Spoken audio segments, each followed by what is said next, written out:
Eu lembro exatamente do dia em que eu comecei a suspeitar de alguns comportamentos e atitudes do meu filho.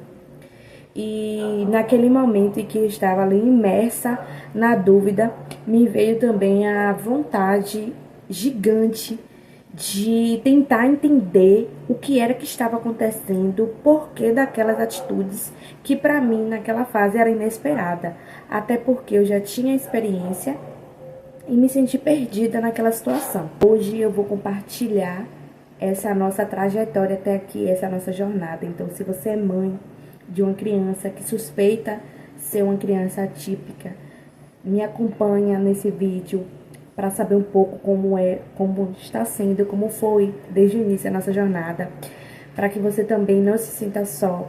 Se você é mãe ou conhece alguém que está nessa jornada também de suspeita com o filho, fica nesse vídeo, fica comigo até aqui o final, que eu vou falar sobre alguns sinais, os primeiros sinais e como foi o decorrer desse diagnóstico, a procura de médicos, de terapias, enfim, como foi toda essa jornada e o ponto principal é de não se perder nessa jornada, né? O nosso canal aqui é focado na maternidade, em ressignificar essa maternidade.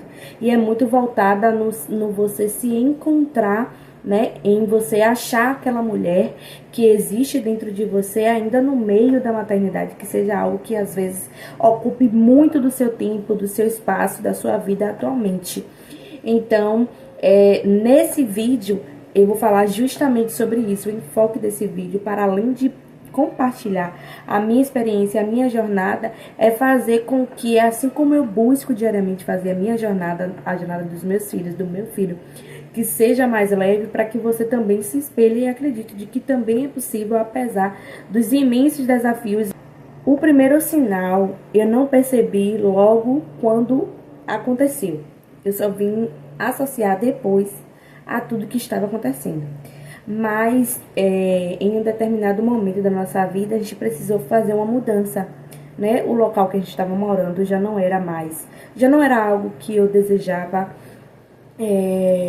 ofertar aos meus filhos, e por esse motivo, né? No caso era casa própria, mas eu já não desejava ficar ali no ambiente que estava. E aí eu aluguei um outro lugar, uma outra casa, e nos mudamos. E nessa mudança, era próximo à minha residência, porém, era em um lugar em que eu não precisava subir, descer muitas escadas, ladeiras. Quem mora em Salvador sabe que muitos bairros de Salvador são bairros desnivelados. E eu morava em um lugar que era muito desnivelado. E com criança, enfim, sozinha, caso era eu e as crianças, isso se tornava muito mais desafiador. E aí eu optei por fazer essa mudança. E não só por isso, mas esse também era um dos motivos. Quando eu fiz essa mudança, meu filho ficou muito agressivo. Muito agressivo. Hoje ele tem 5 anos, na época ele tinha 2 anos. E mudança, a gente sabe, se você fez mudança, você deve lembrar o quão demora para você reorganizar as coisas, colocar as coisas no lugar, enfim. Principalmente quando você tem uma rotina de trabalho, família, filho, enfim. Se você não tiver uma ajuda grande, eu acredito que isso vai acontecer aos poucos. E eu acho que até quando você tem uma família grande. Mas enfim, e uma das coisas que eu não tinha feito era colocado a televisão, instalado a televisão. E em um desses momentos de fúria dele, ele quase derrubou a televisão e quase quebrava a televisão. E aí eu fiquei muito assustada e eu comecei a gravar. E isso acontecia várias vezes no dia. E tipo assim, tinha situações que era tipo assim, 1 hora de relógio, 1 hora e meia para ele ficar calmo, e ele batia muito nos irmãos, e ele me batia, né? Era um momento muito desafiador. E que eu comecei a denominar como crises, porque nos outros momentos ele ficava normal, ele agia naturalmente, e nesses momentos ele ficava irreconhecível. E nesse momento eu já comecei a ficar muito preocupada, porque sempre foi nós 4, né? Tenho 3 filhos, sempre foi nós 4. Nessa época eu tinha um relacionamento, eu tinha um namorado, porém ele não ficava muito, não frequentava muito, e a gente não era casal de ficar discutindo, brigando, enfim, principalmente na frente das crianças. E a gente sempre teve um respeito mútuo. Nas frente das crianças nunca acontecia. E eu ficava me perguntando o porquê daquela agressividade, se não era uma realidade no qual ele convivia. Não era uma realidade, ele não vivia dentro de brigas, discursos, ele não presenciava aquilo. E ele saía pouquíssimo, ele era o menor, né? Ele é o menor na realidade. E ele saía pouquíssimo sem a minha supervisão, então eu sabia os lugares que ele frequentava, enfim. E eu fiquei muito me perguntando o que gerava aquele tamanho desconforto para ele agir daquela forma. E eu entendia que não era algo natural. Não era algo natural, até porque eu. Não que eu tenha mais conhecimento do que outras pessoas, mas não era o meu primeiro filho. Talvez se fosse meu primeiro filho, eu achasse que fosse normal. Enfim, cada qual tem a sua experiência. E eu falei assim, gente, não justifica essas agressões dele. E eu compreendo que o choro, ela é uma forma de expressão. Antes eu falava que, como ele não sabia falar, o choro era a forma de expressão dele. Também está incluso nisso. Só que mesmo a gente, quando sabe falar, eu sei verbalizar. E quando eu choro, é uma forma de expressar, é uma forma de comunicação do meu corpo, do meu eu, para com o mundo externo. E aí eu falei assim, não, tem alguma coisa aqui que não tá batendo. Só que assim, era muito desafiador. Porque às vezes eu tava fazendo coisas e eu precisava parar ali, tipo assim, tudo que eu estivesse fazendo. Se tivesse panela no fogo, o que eu estivesse fazendo. E nessa época eu já trabalhava com bolos, porque eu não conseguia me encaixar mais no mercado de trabalho, porque toda vez que eu ia para entrevista as pessoas perguntavam se eu era mãe, quem ficava com as crianças, com quem eu morava, aquelas coisas que costumam perguntar em entrevista, quais eram as idades. E tipo assim, fome não espera, conta não espera, e eu resolvi empreender nisso. Então eu fazia, era a minha forma de trabalho naquela época. E começou a dar merda. Não sei se pode falar essa palavra aqui, mas começou a dar ruim. Porque eu não estava conseguindo fazer, não estava conseguindo preparar, não estava conseguindo me dedicar a isso. Porque a atenção para ele estava sendo redobrada. Até que aconteceu assim, tipo, uma semana ou 5 dias seguidos. E aí, né, a gente atendido num postinho da cidade, do bairro, na verdade. E aí a gente foi nesse posto, eu fui nesse posto, eu levei eles, né, na época, eu acho que só não levei minha filha menor, não, a filha do meio, minha filha do meio, é a única menina que eu tenho. O mais velho e o mais novo são meninos. E aí eu levei eles e levei os vídeos, né, que eu tinha feito. E aí ele já era acompanhado no pediatra, todos eles eram acompanhados no pediatra, né, do postinho, e aí eu levei, ele não quis ver o vídeo, eu não sei qual é a postura médica que se adota, mas enfim, ele não quis ver o vídeo. E aí ele chamou, ele fez alguns, né, tipo testes com o Darlan lá na sala. E aí ele chamou o Darlan e Darlan atendia, Darlan não falava, na verdade. Nessa época ele havia parado de falar. Mas ele falava, antes ele falava mamãe, pai, manhinha, falava algumas coisas, água. E nessa época ele só tava falando dá. Na verdade, tudo era dar, não era dar de pedir alguma coisa, era dar, tipo, ele me chamava de dar. E ele me chamava muito pra sinalizar as coisas, pra me mostrar as coisas. E aí ele falou, né? Aí ele chamou Darlan, falou assim, Darlan tava mexendo lá. Aí falou assim, Darlan, aí Darlan olhou pra direção da voz dele. Aí ele falou assim, mãe, eu não acho não, tal. Mas por precaução, eu vou passar aqui a requisição, passou psicólogo e psiquiatra. Aí eu cheguei na escola, meu irmão, ele é professor. E aí eu costumo trocar muitas ideias com ele, né? Referente à educação, ao desenvolvimento. E aí ele me falou, ele já havia comentado comigo, que geralmente essas coisas vêm muito da escola, né? A escola sinaliza que o aluno está com dificuldade de aprendizagem, os comportamentos, e sinaliza para a família, que geralmente é isso que acontece. E aí eu fiz o quê? Não, eu vou procurar a escola para ver o que a escola me diz sobre o comportamento de Darlan lá. E chegando lá, mais uma vez, eu me dei de cara com uma pessoa me falando que Darlan tinha um comportamento normal, de que Darlan não tinha aqueles comportamentos que eu estava sinalizando, mas que se eu quisesse realmente tirar a dúvida, que eu procurasse de fato os especialistas. E, gente, eu tinha certeza em mim, que não era coisa na minha cabeça, que meu filho ele estava precisando de alguma ajuda. Na verdade, eu não conseguia nem pensar assim, meu filho tem alguma deficiência, meu filho tem algum tipo de transtorno, eu não conseguia nem pensar. Autismo era uma coisa que já se falava muito há 3 anos atrás, nós estamos em 2025, é um assunto que é muito mais comum hoje em dia, muitos acessos, muitas coisas hoje estão facilitadas. Eu acredito muito que as mães de mais anos atrás tinham muito mais dificuldades. Mas eu não tinha conhecimento. E, mas eu ganhei um relatório da escola, mas eu não tive esse relatório. Ela falou, não, se você quiser, você vai.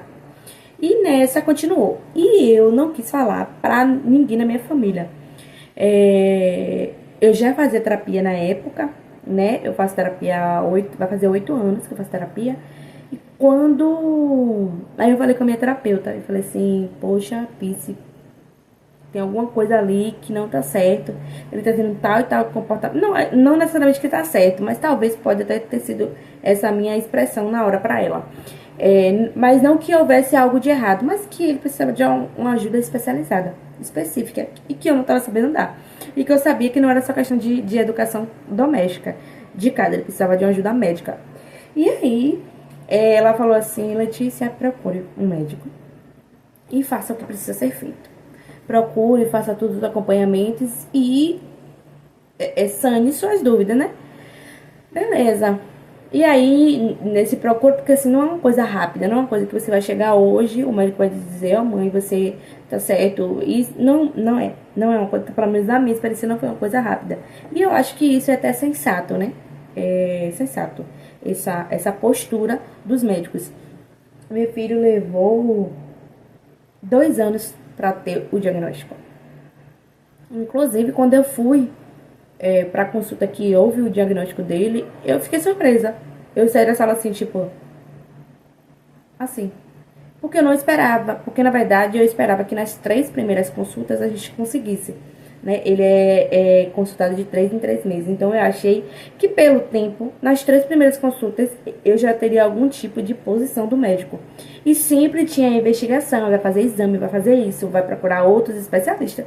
Enfim, uma bateria de coisas. Tanto que minha surpresa foi, de fato, quando houve o diagnóstico. E aí, a gente foi para um CAPS infantil, né? Que trata de doenças mentais em crianças e adolescentes. Aí, chegando lá, mais uma vez, né? Aí, a gente passa pela triagem. Aí, chegando lá, a pessoa que tava na triagem, eu não sei, gente, que profissional ela era, e eu não vou entrar nesse detalhe aqui. Foi a minha experiência. Eu peguei e falei, né? Tá e tal coisa, tal. Aí ela falou assim, eu falei assim, ele se comporta desse jeito, ele não gosta de ouvir, não, ele não gosta de ser repreendido. Aí ela falou assim, mãe, mas você tem que ter pulso firme com ele. Você tem que fazer assim, assim, assim, outra. Você tem que bater nele para ele entender aquilo errado. E assim, eu já tava no meu desenvolvimento pessoal, entendendo que muitas vezes você não pode falar o que você pensa, você não pode falar o que você quer, porque senão você vai perder uma boa oportunidade. Minha vontade era dar 2 tapas na cara dela. Não pode incentivar a agressão, né? Mas enfim, dizer 2 a ela e você é louca! Você tá com a cabeça onde? Porque eu não vou dizer a você que não ocorre nada desse tipo aqui em casa. Nenhuma repreensão mais séria. Ocorre, mas eu entendo que é agressão, que ele só fica... E outra, eu já fui, já puni ele dessa forma. E ele ficava pior. Aí eu falei a ela, eu falei assim, olha, com todo respeito, eu entendo que você está, como profissional, você está em uma área de conhecimento. Claro que eu discordo totalmente, ainda se ela fosse profissional, uma profissional da área, que eu não sei o que ela era, gente, eu não sei, e não quero nem saber. É, aí eu falei assim, eu respeito muito seu conhecimento, né? É a hora de você ser cabeça no lugar. Eu respeito muito seu conhecimento, mas na minha casa a gente não tem a cultura da agressão. Eu falei assim mesmo. Pra ela perceber o quão pesado ela foi. A gente não tem a cultura da agressão. Eu crio os meus filhos, eu tenho outros filhos. Eu tenho um filho que é 6 anos mais velho do que ela. Tenho uma outra filha que é 2 anos mais velho do que ela. E eu crio eles na base da conversa. E a conversa adianta, porque nós temos uma educação, uma cultura doméstica disso. E eu tô trazendo, procurando ajuda pro meu filho, porque eu sei a educação que eu forneci ao meu filho. E tipo assim, gente, eu não sou melhor do que ninguém. Eu também erro. Você não se sinta culpada porque você não consegue dar uma educação. Porque eu também me sinto culpada, em muitas vezes, de não fazer o que eu acho que deveria fazer. Mas a gente é feita daquilo que a gente faz e não daquilo que a gente queria fazer. Então, não se julgue. E eu não falei aquilo porque eu queria ser melhor, mas eu queria explicar como era a realidade da gente, que não justificava aquele comportamento de Darlan. Aí ela já ficou assim, né? Quando eu falei assim, não é esse tratamento. Tipo assim, eu já tava muito estressada, né? Mas falei, não, falei firme com ela. Não é esse tratamento que meu filho recebe em casa. Eu não vou fazer isso com meu filho. E tipo assim, eu sei a criação que eu dou. Porque por mais que eu pare esse vídeo, interrompa a história aqui pra falar de como eu sou, vai ter gente que vai olhar, vai pensar assim, assim, falando é fácil. Eu sei, eu não preciso justificar a minha criação pra ninguém. Então assim, quando ela incentivou aquilo, eu falei assim, que profissional de merda. Que profissional. E tipo assim, eu já tava lidando com pessoas que estavam me dando negativa e eu tinha certeza que existia alguma coisa. Eu só não sabia o que era. Aí ela, tudo bem, mãe, mas aí, olha se eu fizesse uma baixaria com ela. Porque eu também sou dessas. Se eu fizesse uma baixaria com ela ia falar assim, a louca é a mãe. Quem precisa de ajuda é a mãe. Porque esse povo é assim. Ele não quer compreender o quão você tá cansada na trajetória. A maioria não quer. Aí ela, olha, então a gente vai fazer assim, eu vou lhe caminhar para outro lugar, porque aqui é um setor onde crianças com, no caso, um nível maior de agressividade. Não era o caso de meu filho. A gente foi para outro postinho da cidade, onde tinha um especialista psiquiatra. E lá a gente começou a se consultar com uma médica. A princípio, de cara, ela já suspeitou de TOD. Eu não sou da área da saúde, eu estou aqui compartilhando a minha experiência com o meu filho, a minha realidade, a minha experiência. E eu sei um pouco porque a gente vai procurando informação, né?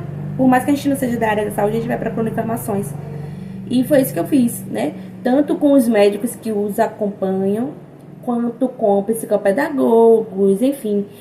Eu conheço e também fui atrás de profissionais para me passar esse conhecimento e aí a gente vai estudando um pouco. Então, esses são esses conhecimentos. Se você tem um conhecimento que é diferente, eu respeito e tá tudo bem, né? O que eu tô dizendo aqui não é uma lei universal que serve para todo mundo, até porque eu sou uma pessoa que eu acredito muito que essa é a minha tese, é a minha teoria de vida. É a minha forma de levar a vida. Eu sempre acreditei, na verdade, de um tempo pra cá, não após esse acontecimento, esse fato de acompanhar o desenvolvimento do meu filho junto com o TOD e o autismo, mas há algum tempo eu já entendo que não existe pessoas iguais, que nós somos diferentes, nós somos energias diferentes, que a junção de nossas energias dá outra energia diferente. Enfim, eu acredito que nós somos únicos, assim como você tem 10 dedos na mão e as digitais de nenhuma deles são iguais e de nenhuma pessoa no mundo vai ser igual. Eu acredito que a nossa existência, a nossa energia é única.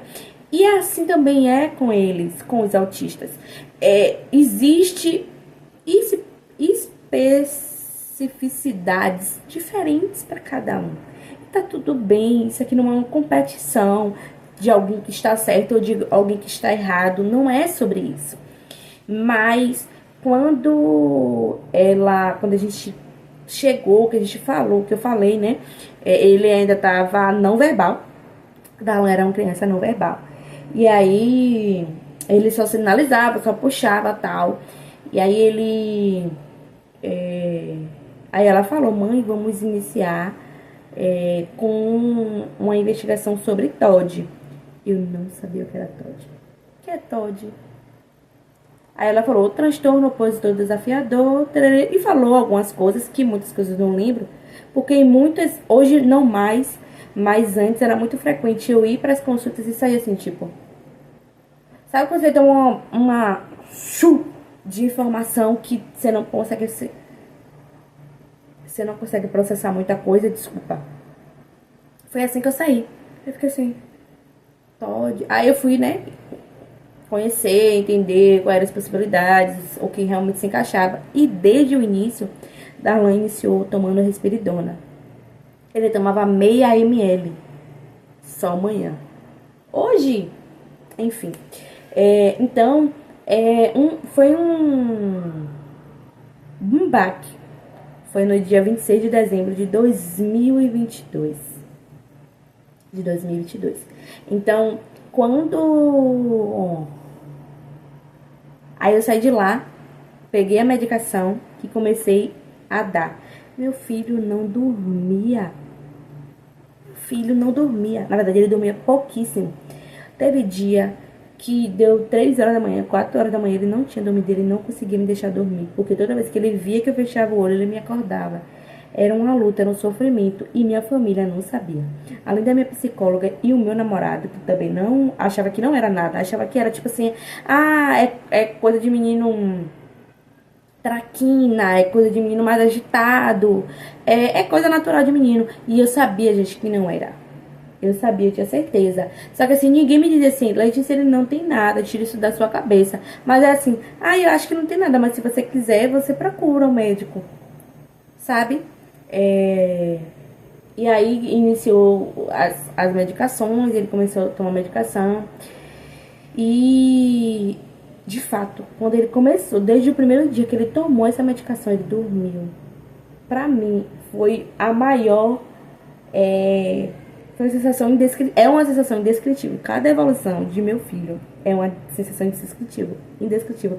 E eu acho que essa sensação, essa emoção também passa por vocês. E eu quero que vocês me digam aqui no comentário como é que vocês se sentem a cada evolução. Porque, no meu caso, eu tenho outros filhos, mas é diferente. Assim como o amor de seu filho não vai ser igual para todos. Quando você acompanha o desenvolvimento dos seus filhos, não é a mesma coisa. E quando você sabe que seu filho pode ter algum tipo de limitação por um determinado tempo, que você percebe que houve o avanço, você fica muito feliz. É uma sensação surreal, de maravilhosa. Então, quando ele dormiu, e tipo assim, dormiu cedo. Eu não precisei lutar para botar a criança pra dormir, eu tive que dar das tripas, corações. E tipo assim, isso cansa muito fisicamente, mentalmente a gente. E aí foi introduzindo outras medicações. Hoje ele toma 3 medicações, né? Ele já tem o diagnóstico, na verdade, ele tem o diagnóstico de TEA e TOD. Ele tem uma socialização muito tranquila. Na verdade, ele é daquele que vai falar com todo mundo. Ele vai ser daquela criança que, tipo assim, eu não acho isso, mas o que fica assim eu não acho que ele é inconveniente, ele é muito sociável. Ele vai chegar a falar, ele não vai ter filtro, né? Ele não vai ter filtro pra falar. Ele vai chamar, vai falar com você. Tipo assim, você tá no ônibus, ele passa por você, ele vai falar bom dia. E aí, tudo bem? Ele começa a falar. E, tipo assim, hoje ele já fala, só que a gente ainda não consegue entender tudo o que ele fala, nem eu. Hoje ele tem 5 anos. Mas ele é muito comunicativo, ele é muito sociável. Fala muito, não cala a boca. Não, pergunta muito. Antes ele não assistia, hoje ele já assiste. O médico introduziu Neoleopetil. Não é esse. Na verdade ele toma risperidona, Neoleopetil e fluoxetina. E aí, né, o diagnóstico é de TEA e TOD. O TOD nele é mais acentuado do que as características do TEA nessa questão da socialização, da dificuldade de socializar. Ele socializa, mas ele tem muito atrito, né? Ele tem muito atrito. Ele comunica, ele quer fazer amizades, ele não gosta de ficar no canto escorado, não gosta, ele vai querer estar ali no meio. Ele assim, ele brinca muito com as mãozinhas, do nada você vai pegar ele brincando com as mãozinhas, rodando em volta de si, se sacudindo, rodando algo. A parte de enfileirar, ele já passou dessa parte. Ele tem os hiperfocos dele, né? O desenho também tem uns que ele fica assistindo mais durante um período, ele fica assistindo Hoje ele assiste muito As Meninas Superpoderosas. Tem outro que eu não sei, que é o irmão dele mais velho que assiste, que eu não sei, é uma série, eu não lembro qual é o nome. Mas ele já passou da parte de Bluey, Pitmés, alguns desenhos. E aí tá em investigação, né? Porque é uma constante, né? Depressão infantil, que foi por isso que ele passou fluoxetina, porque ele mudava o humor muito repentino. Era muito repentino. Às vezes ele tava brincando aqui, daqui a pouco do nada. Aí ele contava uma história mirabolante de que algo. E aí, quando a gente tentava mostrar a ele que não existiu aquilo, ele vinha com coisas fantasiosas. É um monstro, algo assim, sabe? Começou a apresentar muito medo. Eu fiz uma viagem, eu até falei em outro vídeo, mas falando sobre outro assunto. Eu fiz uma viagem pra Santa Catarina, Florianópolis, balneário. E eu precisei ficar longe, né? Ele não tava comigo, e ele ficou com minha mãe e com meu irmão. Minha mãe também é uma pessoa que é da rede de... Ele se sente muito confortável, muito bem com a minha mãe. Suporte, rede de suporte. Meu irmão é menos. Meu irmão não fica tanto com a gente. E aí, foi um babado. Depois, se vocês quiserem, eu posso deixar aqui, trazer aqui em outro vídeo, porque esse vídeo já tá bem extenso, porque realmente eu precisava falar sobre o que aconteceu, né, os detalhes nessa jornada. E eu acho muito interessante para compartilhar, para uma questão de identificação mesmo. E aí eu posso, se vocês quiserem, trazer um vídeo falando sobre como foi essa questão da viagem, sobre ele não ficar comigo e como foi a volta. Porque pra mim o mais desafiador foi a volta. Foi a readaptação, né? Porque ele tem dificuldade, ele tem rigidez cognitiva. E mudar a rotina pra ele é muito desafiador. Pra todos nós, porque afeta todos nós. E aí, eu fiquei longe dele nesse período. E por conta da rigidez cognitiva foi muito desafiador. Mas... tá em investigação a depressão e o TDAH, né? Ele é muito, muito enérgico. Hoje ele toma 1,25 ml manhã e 1 ml à noite de Risperidona. Meio-dia, após o almoço, ele toma fluoxetina e Naloxone à noite. E ele tem muito gás. Vocês não têm noção do que é gás. Eu acredito que tenha, né? Na verdade, tô exagerando. E hoje ainda tem as crises, claro que com muito menos intensidade, com muito menos frequência. Ele teve uma recente, porque ele tava com hiperfoco em umas amigas. E aí eu disse não, né? Que não ia poder ficar. Enfim, as crianças já tinham dormido aqui. Tipo assim, sou eu. Eu tenho uma rede de apoio, mas não é o que eu considero ideal, para eu e eles ficarem confortáveis, ficarmos bem. E na minha casa, né, sou eu e eles que mantém a organização, a limpeza, enfim, a estrutura. Não tem uma terceira pessoa para isso, não tem uma outra pessoa para poder fazer isso. Não tenho hoje uma pessoa que cuide apenas deles, né, para eu desenvolver minhas atividades, enfim. Então, assim, é muito difícil. E aí, são duas crianças, são duas meninas. E aí, elas vieram, eu fiquei com 5 crianças em casa. Eu, como sendo a única adulta, para preparar lanche, para separar briga, para enfim. Então, assim, aí ficaram no outro dia que fizemos festa de pijama.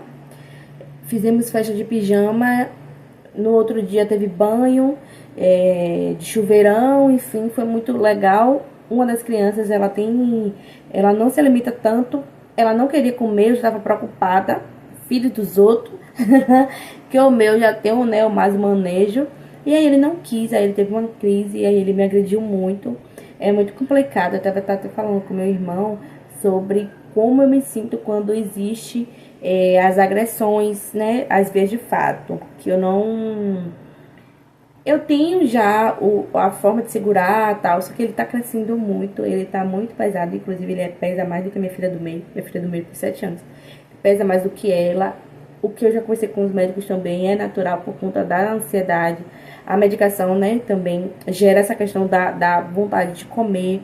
Às vezes ele não tem a noção de saciedade, de quanto tá saciado, às vezes ele vomita, porque às vezes eu também me passo, que ele tá comendo muito.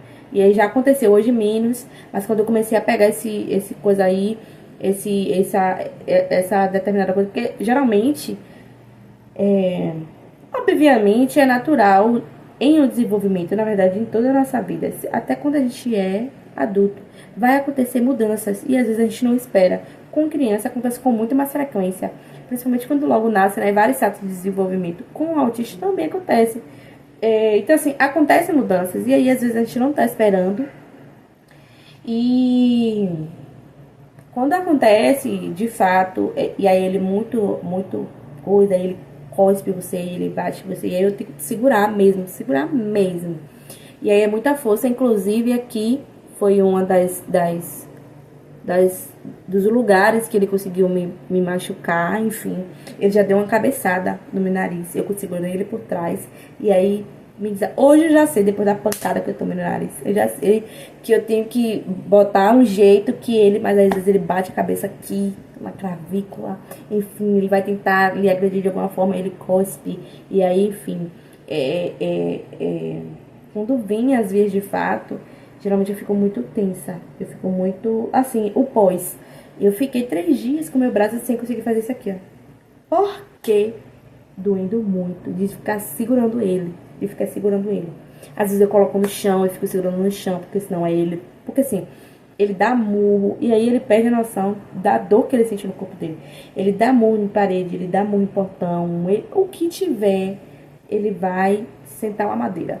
E aí, tanto pra ele não se machucar, porque ele perde essa noção de dor com ele mesmo, quanto também para outras pessoas, né?